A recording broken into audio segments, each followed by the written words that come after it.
La dernière fois, nous avons vu que les enfants étaient accueillis par Jésus dans Matthieu 19, versets 13 à 15. Maintenant, dans Matthieu 19, versets 16 à 22, nous rencontrons quelqu'un de complètement différent. Un homme qui a tout.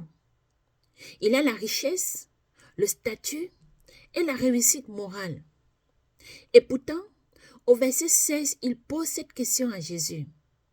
Que dois-je faire pour avoir la vie éternelle? Cette question révèle quelque chose de plus profond. Une manière de penser marquée par le contrôle et la logique de transaction. Comme si la vie éternelle pouvait se mériter.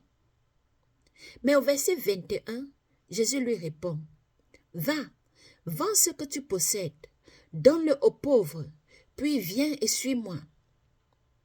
Ici, il ne s'agit pas seulement d'argent, mais il s'agit de lâcher tout ce sur quoi il s'appuie. Son statut, son identité et sa sécurité. Autrement dit, Jésus l'invite à devenir comme les petits-enfants au verset 14, avec les mains vides et complètement dépendants.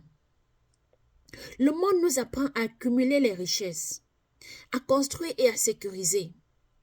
Mais Jésus présente une logique complètement différente.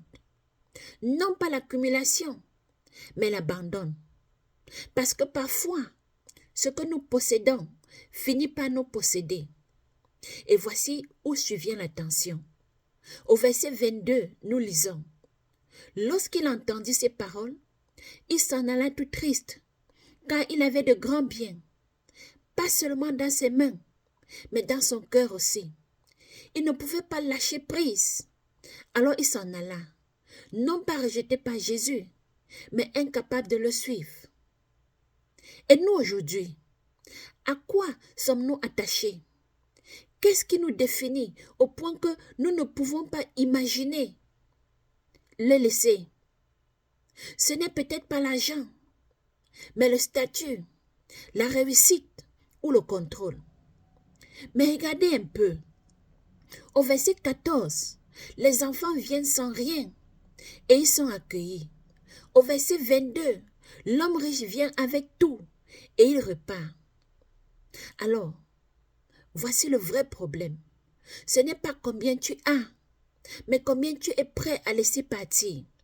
Ce n'est pas combien tu possèdes, mais combien tu es prêt à donner. Si ce message t'a plu, si ce message t'a béni, aime, commande et partage pour qu'il puisse aussi bénir quelqu'un d'autre.